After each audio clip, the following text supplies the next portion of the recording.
Okay, welcome everyone and good afternoon. Welcome to this WIOA Thursday webinar. My name is Kirsten Bayer with the Illinois Center for Specialized Professional Support at Illinois State University, and I will be the moderator for today's webinar. Today's topic is final supplemental guidance for 2021 negotiations, and we are joined by our presenter today, Bethany Yeager from KEB, as well as Mike Baker. So we welcome both of them. Just a couple of housekeeping things before we get started this afternoon. Just as a reminder, all participants on this webinar are in listen-only mode, and if you have questions as the webinar proceeds, please post those in the question Q&A or chat box, and we will address them at the end of the webinar during our Q&A section. This presentation is being recorded, and the slides for today have been posted in the chat, as well as corresponding handouts for you to access to follow along with the presentation. And then the recording will be posted on that same site within 48 hours after this has been presented. And also tomorrow, each attendee will receive a follow-up email asking you to please complete a survey for us, which we will also post in the chat as well if you would like to take it immediately following the webinar. So that way we can have that direct feedback, and it will really help our professional development team provide better PD for all of you attending today. And so with that, I'm going to ask Molly, can you go to the next slide, please? So we typically do our introductory polls for every WIOA Wednesday webinar, but since this is a WIOA Thursday webinar, if you could please post in the chat where you are joining us from today. So where's your local area? We would love to know that just for our own analytical purposes. Awesome. So I see those coming through. So we have statewide, Chicago Heights, Madison County, Will County, McHenry County. Awesome. Kane. Well, welcome everyone as those continue to come in. We appreciate you joining us this afternoon. I know we typically do our WIOA Wednesday webinars on Wednesdays, but this is a special Thursday edition. So we appreciate you taking extra time out of your week and extra time out of your day today to listen to our presentation with Bethany and Mike today. So welcome everyone. And then Molly, if you could go to the next slide. If you could also post in the chat for us which partner you best represent for this, like to listen to this relevant information today. We have lots of Title I coming through, Workforce Board. We have someone who posted their location, Central Illinois. We are always excited to see fellow Central Illinoisans. Our center is located in Bloomington, and I know Bethany is joining us from Springfield today. So we are excited to see Central Illinoisans on this call today. Lots of Title I and One-Stop Operator Workforce Board joining us today. So welcome everyone. Thank you again for listening. We are excited to share this information with you. And with that, I'm going to hand it off to our presenter today, Bethany Yeager. So Molly, could you go to the next slide?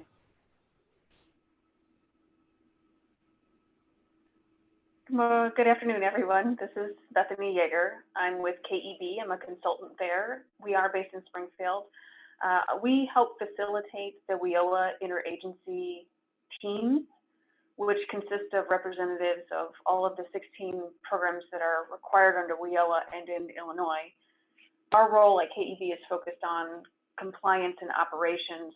So we work directly with the workforce partners at the state and local levels to help them comply with the laws and the policies.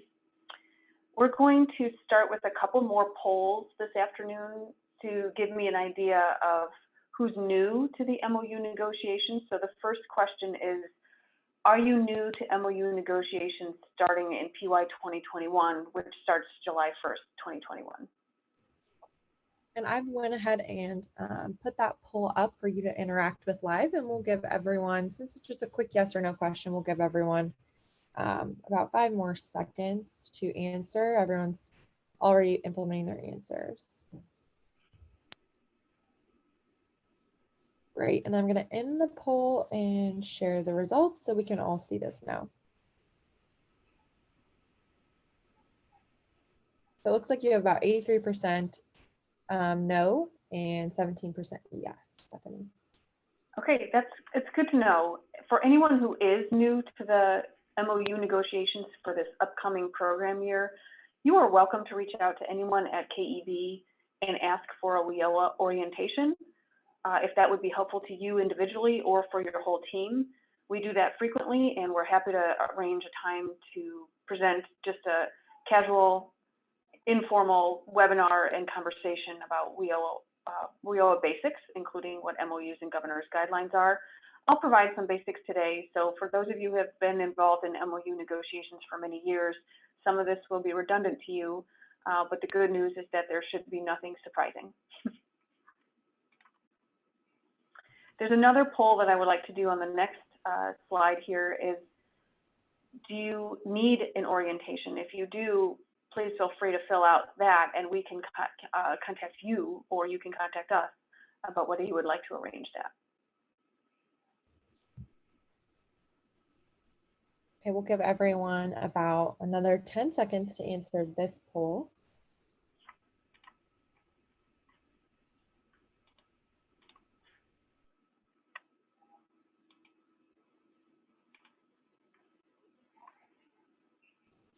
Okay, so I'm gonna end the poll and share the results so everyone voted no. So good.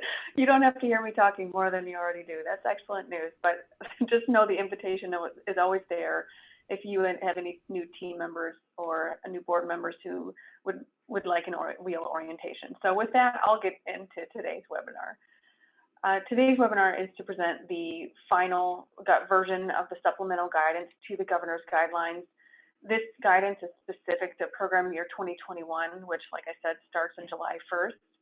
And the good news is that there are no significant changes from the draft version we presented to you on October 16th.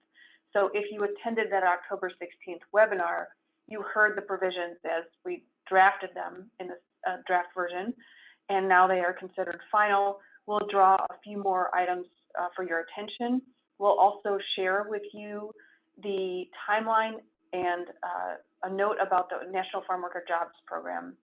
And the other part of when we're presenting the final version of the supplemental guidance for MOU negotiations, we'll share with you screenshots and demonstrate just briefly the new tabs in the one-stop operating budget spreadsheet.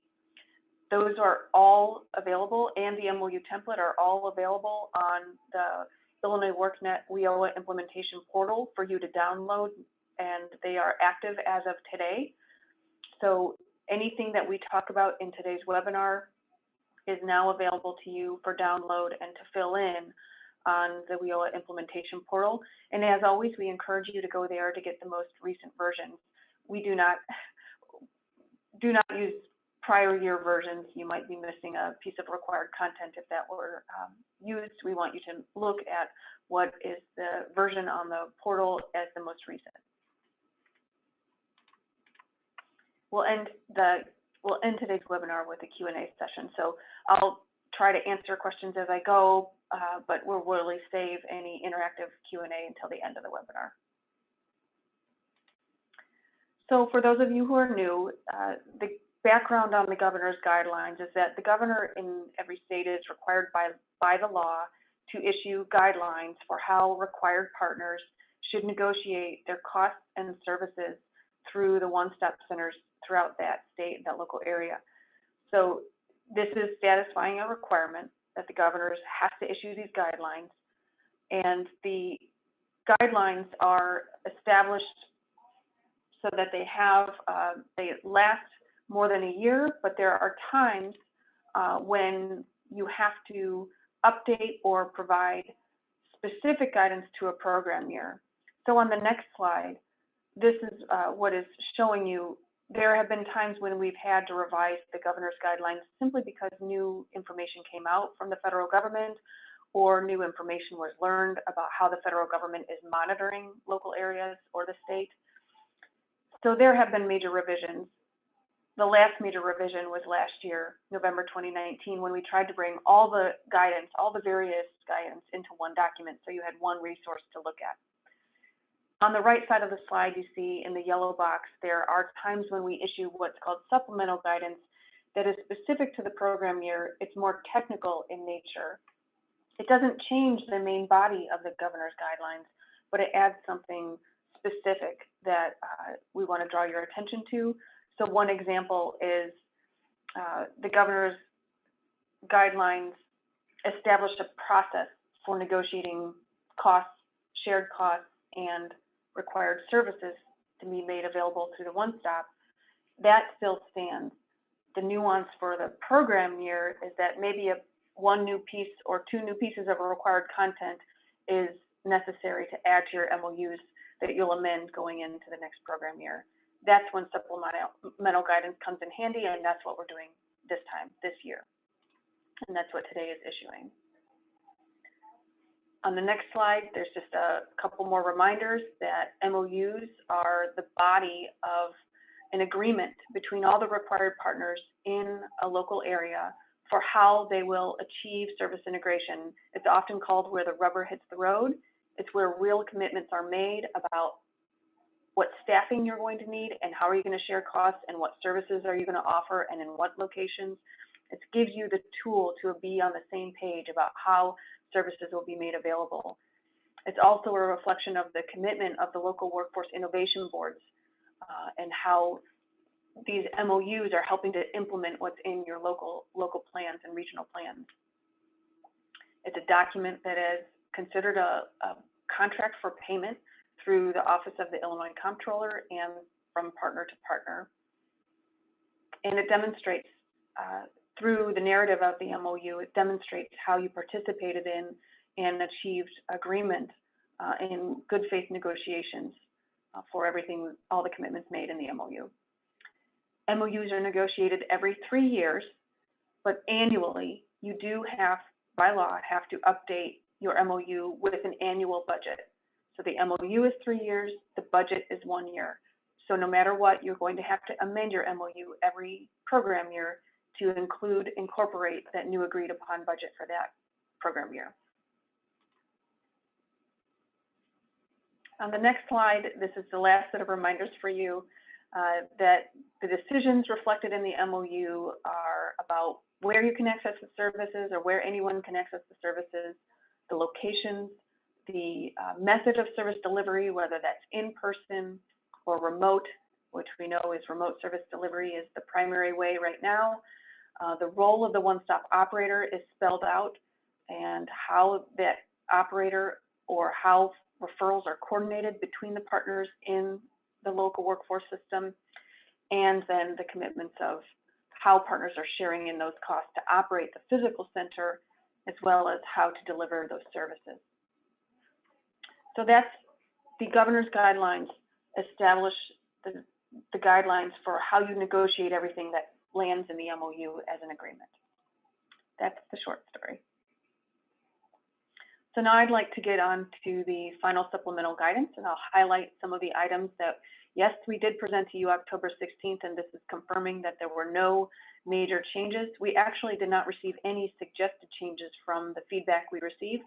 We only received questions of clarification, which we're responding to in this webinar, and that are available in the FAQ section of the WIOA implementation portal on the WorkNet site. So any questions that we talk about today are also posted on that FAQ page. And if you have any questions based on today's webinar or on the final issuance of the documents, you're welcome to email that FAQ anytime, and we will respond on we'll work with the TA team to issue a response in writing. Okay, on the next slide, there are 5 parts to the supplemental guidance listed on this slide. And this is how the document is organized. One part is about the guidance for shared costs specific to the COVID-19 pandemic. The other is a guidance for public safety measures within American Job Centers. The third is universal design and resources to ensure that how you're having to deliver services during a pandemic and forever going forward, making sure that they are accessible, inclusive, and universally accessible. The fourth is guidance on one-stop operator payment provisions, which relates to a corrective action required by the Department of Labor, Region 5, as a result of monitoring a couple years ago. And although this slide says pending DOL, I should say that these are no longer pending. These are the guidance for PY 2021. There are minor requirements that are new for PY 2021, and that is affirmed today. I'll tell you a little bit more about our conversation with DOL in future webinars related to one-stop operator procurement and payment provisions. Then we'll end with just some reminders about some what is required of you when you submit your PY 2021 MOUs, given that this is an amendment year rather than a new MOU term. So I'll go through those briefly, one section at a time. The next slide is about the supplemental guidance for shared costs that are specific to the COVID-19 pandemic. We know it had immediate and obvious impacts on all of you and on service delivery, and it raised a lot of questions about cost sharing at the same time, especially while staff worked remotely and continues to work remotely. So this guidance is intended to help you have those conversations that are needed before you go into the actual negotiations. And on the next slide, this is what the supplemental guidance says. We suggest you have these conversations starting now, if you haven't already, and actually using them as negotiation points for PY 2021 from now until the MOU is due and the annual budget is due in June. We know at first when the shelter-in-place order was issued that there was no time to negotiate. There was no time to talk to all your partners and see if you agree, and you just had to do what was best for your employees and your participants. And we understood that. What this is trying to say, and what the supplemental guidance is encouraging, is to have a conversation with all involved, including the required partners, the one-stop operator, the leaseholder, so that you can all be aware of what is needed, and you can all come to an agreement about what you anticipate sharing in the costs related to the pandemic. So on the slide there in that blue box are some specific examples, and it is outlined in the supplemental guidance document, but identify which costs are going to be shared and which ones are limited to supporting a specific partner versus center-wide or system-wide. Then decide, okay, for the costs that are shared, that are specific to the pandemic, are those going to be shared, allocated across all partners, just like all other shared costs? Or are there some partners that will not participate in some of those costs, and why? If so, then that needs to be a conversation, and that needs to be documented about if it's a shared cost, why only some partners are sharing in that cost. And then we want to know in your MOUs and in your conversations, your negotiations, are there any special time elements that apply to any procurement questions or cost sharing questions? And especially when the programs are administered by a state agency, those timelines need to be known up front. So your MOU negotiators on behalf of your programs need to be clear about whether any specific timelines apply to any particular shared costs for any of the costs in the MOU, but specifically related to the pandemic, so that, again, there are no surprises, and so you know what's required of you to submit before you can be reimbursed for your costs from the state agency.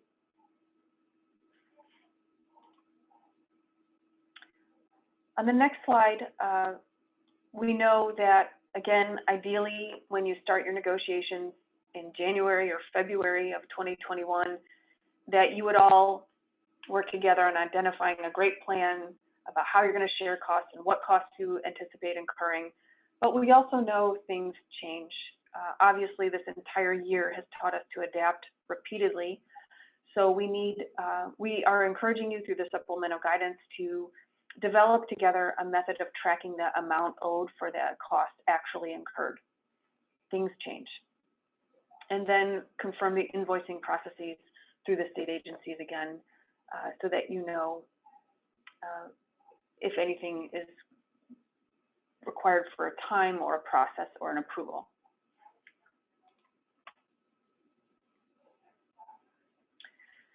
We did receive a couple of questions on the next slide that as the supplemental guidance was being drafted, so we thought we'd just revisit those questions for clarity.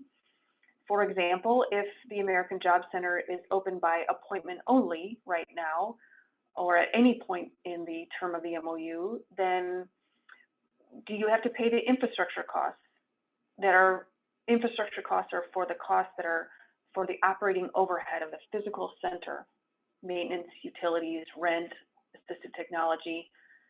If you don't have staff located or providing services in person physically in those centers, then do you have to pay for those physical operating overhead costs? And the answer is yes. The law and the regulations require all required partners to contribute towards the cost of operating the physical center, regardless of whether you are in person or remote.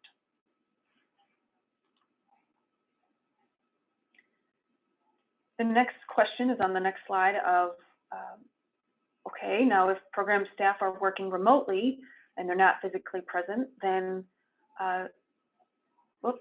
we just answered this. Will our programs still have to share in the infrastructure costs? The answer is yes. You still have to pay those infrastructure costs, and they're still going to be allocated based out on your FTE commitment total, again, regardless of whether those FTEs are working remotely or in person. It's a little redundant, but good point. The next slide is about the procurement of PPE. And unfortunately, there's no new news here. It's the same guidance that's been issued since April and May of 2020, that PPP is best still done at the local level. You have to follow, obviously, your local procurement policies when you procure any PPP, and we encourage you to procure from your known sources in your local areas.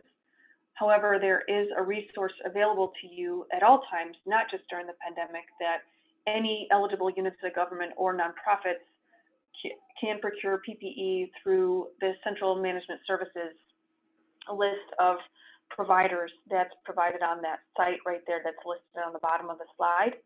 If you go there, there are a list of providers that are qualified agencies to provide PPE.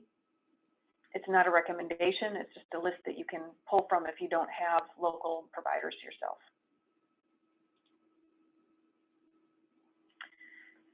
So there is one other thinking about shared costs that has come up frequently in the past couple of months or few months regarding security, on-site security for a physical American Job Center. And we know that every center is different and every center's security needs is different. So we understand that not all local areas will treat security in the same way. What this supplemental guidance is saying is that we think you should continuously talk with your partners and your one-stop operator and your leaseholders about your security needs. For example, in the blue box, what is the traffic of our center these days? How occupied are we with physical staff? What is our preparedness for opening the American Job Center to the public for in-person services in any capacity, whether that's on a limited basis or by appointment only or fully open? Are we prepared for that? How many of our required partners will be present in the center? If unemployment insurance is not going to be physically present or is not able to offer in-person services, then what does that mean for your security needs? If other services are available in person, then will people who have been waiting for UI be expecting to access UI? And will that cause any tensions in the center? And then what's the capacity of your existing security if you have it built into your shared costs? What does that look like? What does that mean? Do you need more? These are all just questions to ask and discuss with your partners. We're not requiring you to do anything. The supplemental guidance is not requiring you to do anything except talk about it and be in agreement with your partners about how you're going to handle if there is an increased need for a security capacity. Now, there's a question related to that on the next slide that came up during the October 16th webinar. Why is on-site security required for some program partners to operate within an American Job Center? And the answer is that some state agencies have procedures and protocols in place that do require security to be on site before their staff is allowed to be physically present in that center. So then that begs the next question is, why do centers need to conduct routine assessments of safety and conditions? The answer is for this very similar, that every center's practice is different. Some state agencies require security to be on site.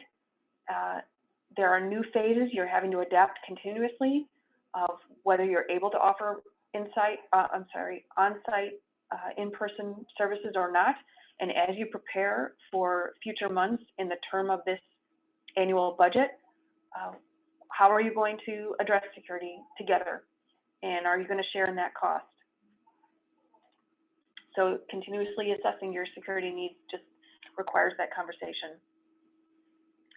And on the next page, the next slide, there is a provision in the supplemental guidance that you'll read that IDES, where IDES is the leaseholder for that American Job Center,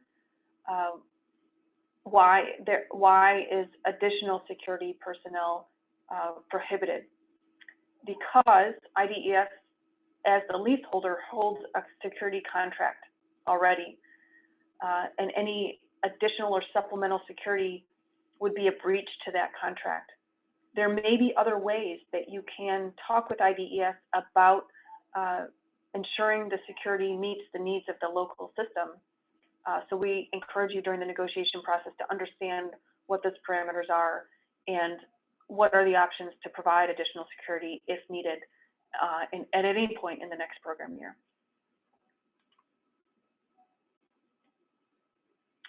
So the security question relates to other supplemental guidance about public safety measures, and not just security, but also the physical health and well-being of the employees and any customers or participants or businesses that access your services through the center.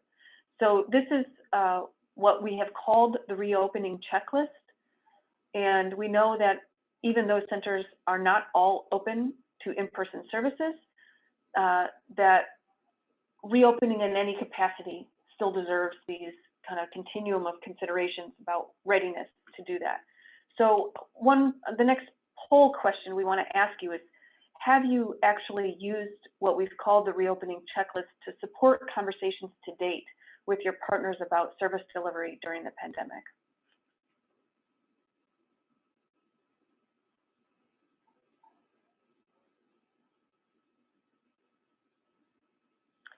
So we'd like to offer that poll. Is that poll available? There we go. We'll let everyone take about 20-30 seconds to answer this poll.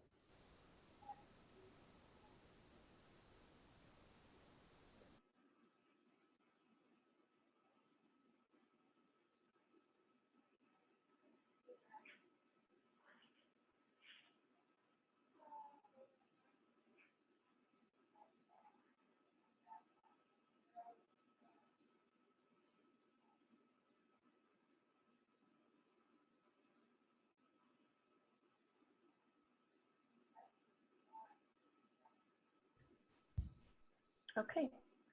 Thank you, everyone, for giving us that input.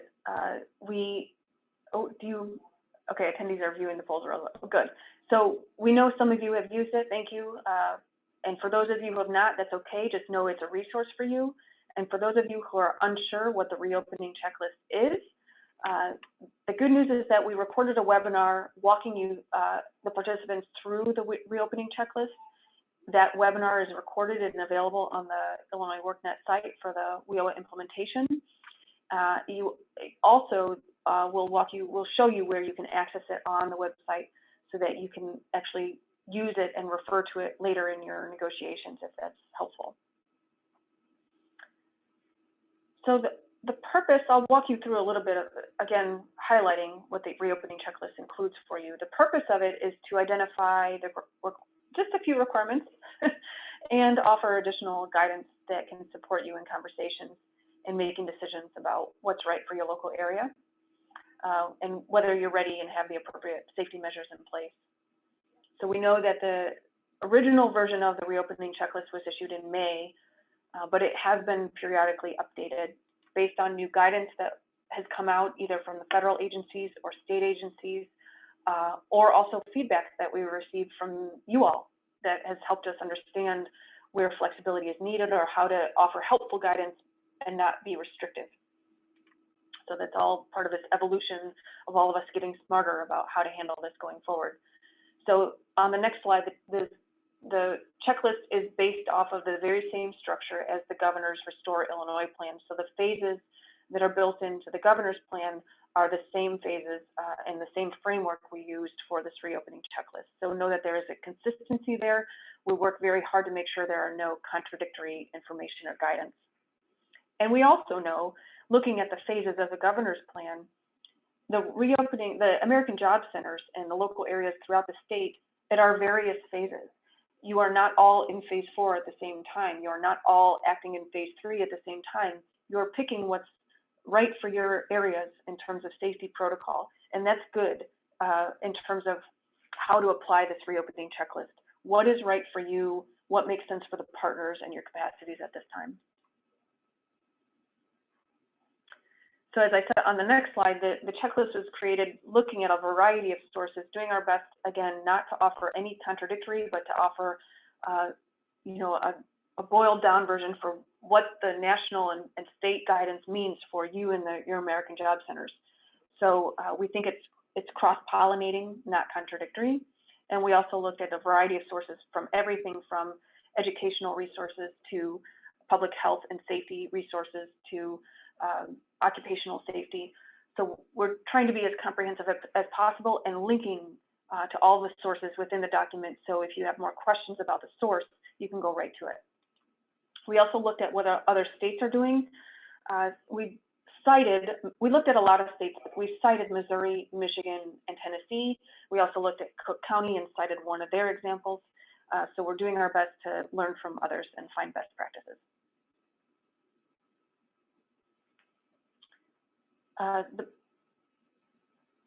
The one thing that we would offer as just a tip in the supplemental guidance and in the reopening checklist is that we think that the partners try your best to agree on a communications protocol. We've learned from experience that it is necessary to ensure that protocol is in place so that your staff, regardless of whether they're working physically in the center or remotely, are aware of any security concerns, including if someone were to test positive for COVID-19, or if there's a risk of someone who is getting tested but hasn't gotten the results yet. You need to understand how you should communicate that to your partners and to the employees. It's also, if there's any other public health emergency or a risk of violence in the area, all of that is still essential to know how you can keep your employees, your staff, your partners aware of what's going on. So just because they're working remotely doesn't mean they shouldn't know about certain protocols and provisions that are in place within the center.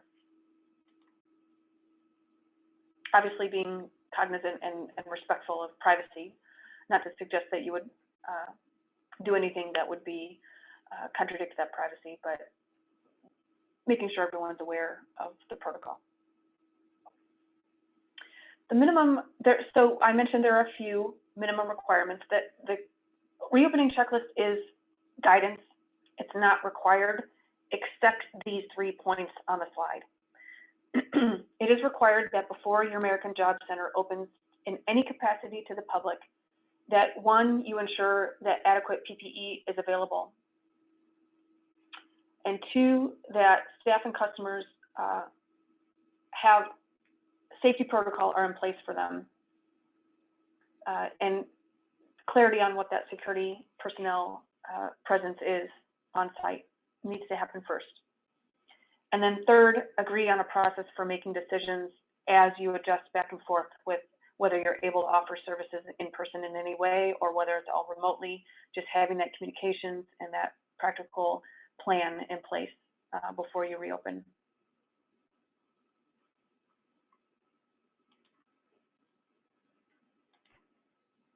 So once you've done that, once you've met those three things, then you can use the reopening checklist as a guide. And it offers scenarios. It's broken down into career services. If you don't mind, I can open the document for you if you would like. But since many of you have used it, I think it's okay. I'll just move on. And if during the Q&A you want me to share my screen and draw you to any part of that, please let me know. But otherwise, I will not share my screen right now. The checklist has in-person service delivery. It's got procedures, suggested staffing considerations, suggested signage considerations, suggested resources. So what the supplemental guidance is doing is saying, we've issued this during the program year. Now it's formally adopted as guidance that is supporting your MOU negotiations for PY 2021. There have been no significant changes since September 29th. And on the portal, it is posted with two versions. On the next slide, you can see all the links that we provided. Those are live links within the document that you can look at anytime online. So there's 2 slides of all those if you ever want to check the source documentation. And then on the next slide, this is where you can go to get it if you haven't already. It is on the WIOA, illinoisworknet.com/WIOA site. The red arrow points you to where you can access COVID-19 resources. Once you click on that COVID-19 resources, it takes you to the next page, and you can see in the bottom left corner of the next slide, there is a bottom left corner is a link to a version with track changes, the red line version where you can see what's changed and it's dated so you know when it was most recently updated. And then there's a clean version if you want that instead. So if you just want to see what's different, there's the red line version. If you just want the clean version, there's a clean PDF that you can download at any time. And one other point on that slide, the FAQs. If you have questions, see that arrow on the right side with the question mark pointing up. If you click on that, that's where I say you can click on that and enter a question at any time for the TA team to respond and discuss and get back to you in writing. So please use that. It is very helpful for us to address your questions. Okay, now we're ready to move on. The next item is related to remote service delivery, and it's called uniform design. We know that we have to be cognizant of, not that you were never cognizant of, but there's an increased emphasis on making sure your services are accessible on a variety of platforms, online platforms and other technology. And we know that some participants might not have been used to accessing services online before, or maybe don't have the capacity or don't have the high-speed internet or don't have the exposure to technology or don't have the access to technology. So how can we think about service delivery in this new environment? This obviously will be an ongoing conversation. We are continuously looking for best practices and examples of how to support you in that, what remote service delivery means in these days. This is just one resource to give you a start if you haven't already.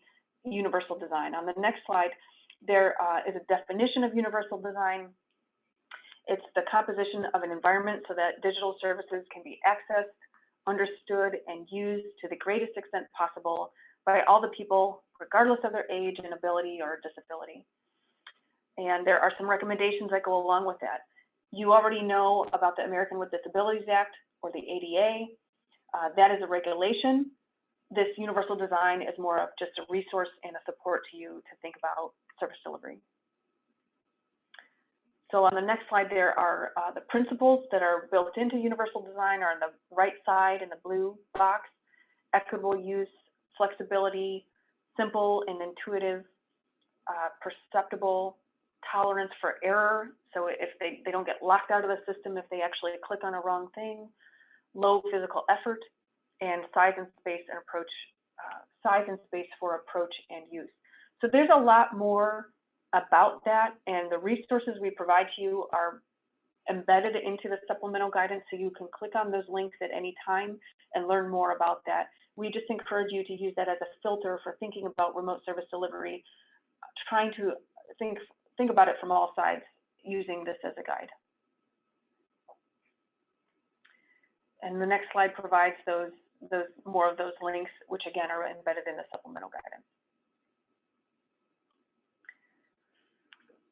Okay, there's 2 more brief sections.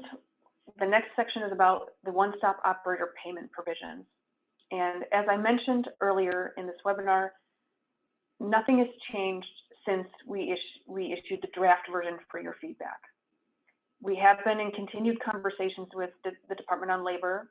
Region 5 held a technical assistance webinar this morning, and we'll debrief from that and provide another webinar to you on December 3rd about one-stop operator requirements related to the procurement and the agreement and the payment provisions. So the December 3rd webinar is already on the calendar. It will be a WIOA webinar presented by me and John Barr and other members of the technical assistance team regarding those 3 things.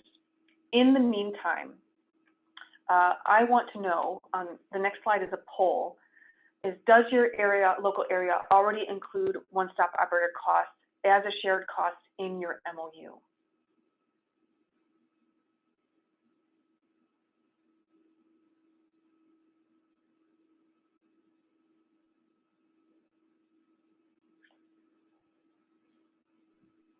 We'll give everyone about 10 more seconds.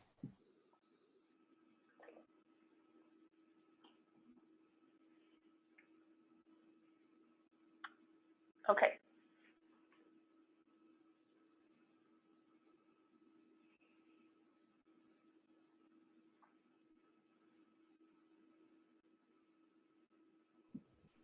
Okay, thank you. Yep, there we go. So 80% have who responded you already include the one-stop operator as a shared cost in your MOU.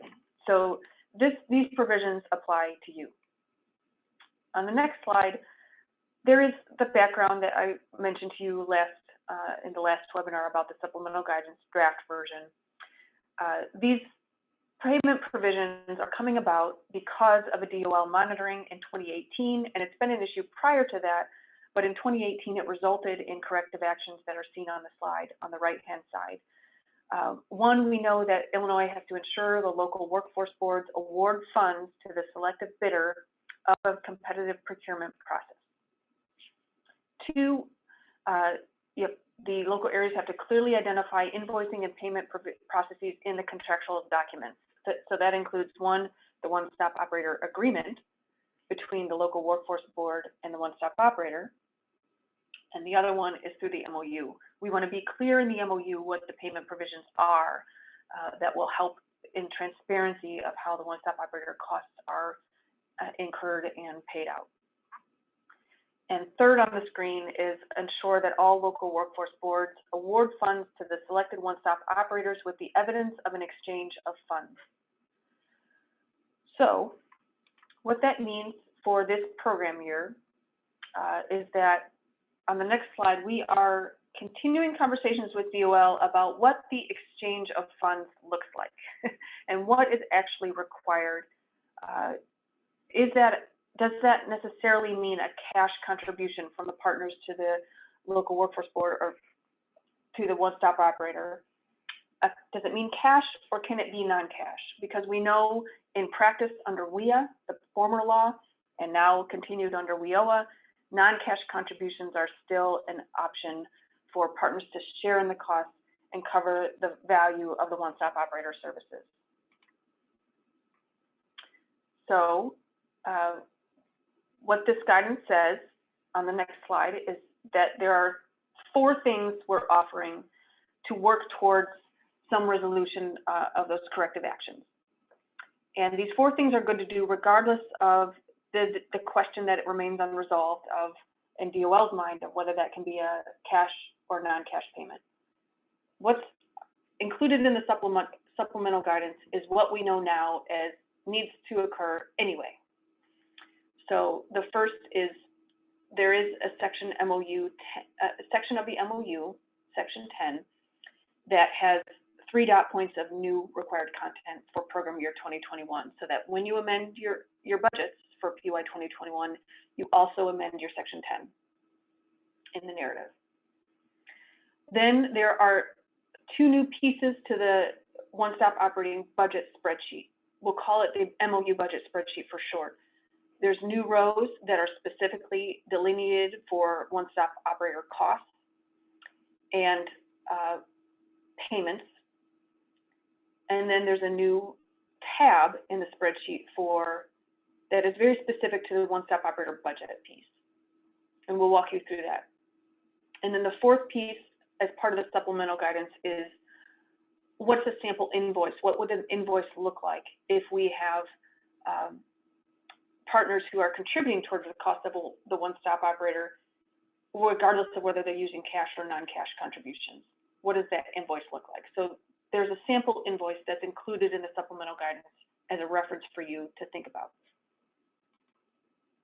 Then on December 3rd, we'll do our best to get back to you about any additional guidance we can offer, or just some reminders about one-stop operator procurement. So the procurement is separate from the actual payment in terms of guidance. Let's look at what's in the MOU template now. This is on the next slide. This is, again, section 10. I apologize, there are 4 dot points, not 3. There are 4 dot points that are new for PY 2021. We're going to ask you to identify your payment terms and frequency for one-stop operator services, the total cost of the one-stop operator in the contract amount, and then also in the annual amount, because the one-stop operator contract can span for up to 4 years. And then which partners are contributing to the one-stop operator costs, and what is the method of that contribution? Is it cash or non-cash? So it is just adding a narrative to what you're showing us in the budget spreadsheet, but we think that that will help ensure that it's very clear and transparent about how that's happening. So that's the MOU content section. Then the invoicing process that needs to be described in your MOUs, and one of those dot points is tell us about the method of payment and frequency. So the supplemental guidance offer 2 examples of how you can describe that in your MOU. One is that you, for example, on the top right-hand side, option 1, you can designate an invoice showing the value of the shared cost of the one-stop operator, and then each partner's contribution towards those costs. So you can designate an invoice just to the one-stop operator cost. And even if a partner's cash contribution is 0, you can still show on the invoice the non-cash value towards that one-stop operator service. The other option, option 2, is that you have an invoice that shows one partner's contributions towards a lot of different shared costs. So, for example, technology or infrastructure costs, and the one-stop operator is a line item on that total invoice. As long as you make it clear about what the cash or non-cash contribution is towards that one-stop operator, then that could suffice.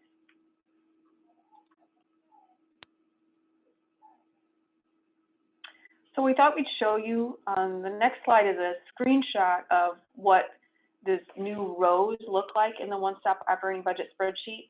So I'll show you the screenshot first, and then we'll actually share our screen of the actual budget template so you can see what it looks like. But before we do that, I wanted to draw your attention to a couple new things.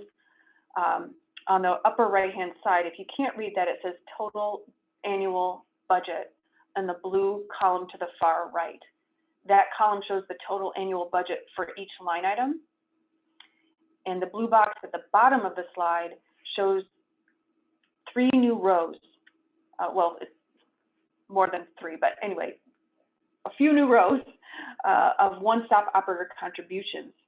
So out of the shared costs for the service delivery system costs, what are the cash contributions partners are making towards the one-stop operator? What are the non-cash contributions partners are making towards the one-stop operator? Or any other staffing contributions towards the one-stop operator. So this, in reality, now I'm going to share my screen real quick.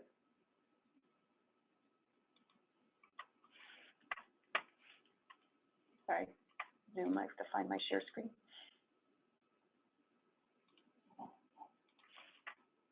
This is what it looks like here. So you remember the tabs at the bottom here. There's instructions, there's infrastructure cost definitions if you need that. Then what's the difference between infrastructure costs and system costs? Those are described in these tabs.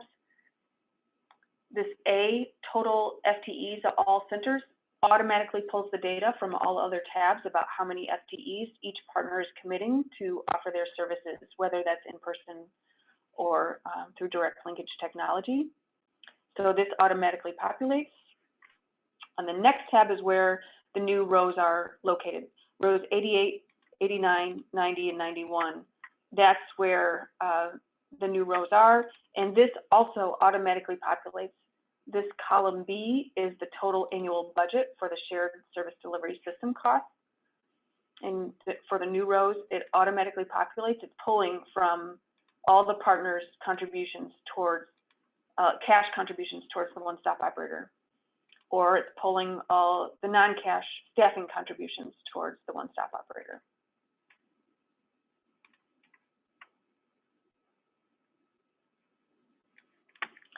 And then the next tab shows the new, it's a new tab that shows an annual budget for the one-stop operator.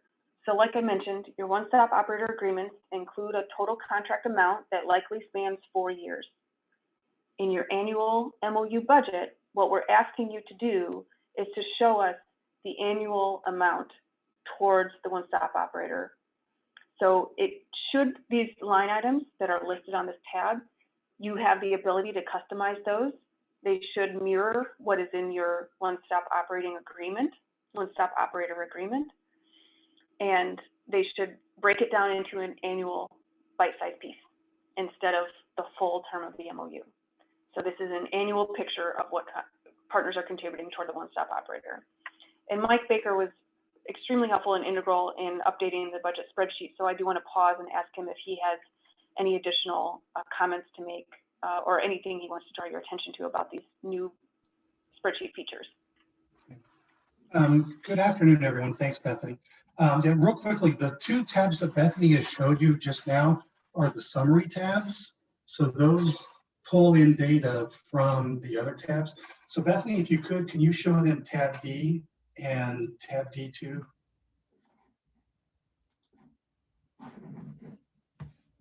There you go. So here's, let's go back to D real quickly. So this works just like it did before, but now we've just split out the costs as or categories that Bethany mentioned so that you can plug in exactly how the partners are contributing to the operation.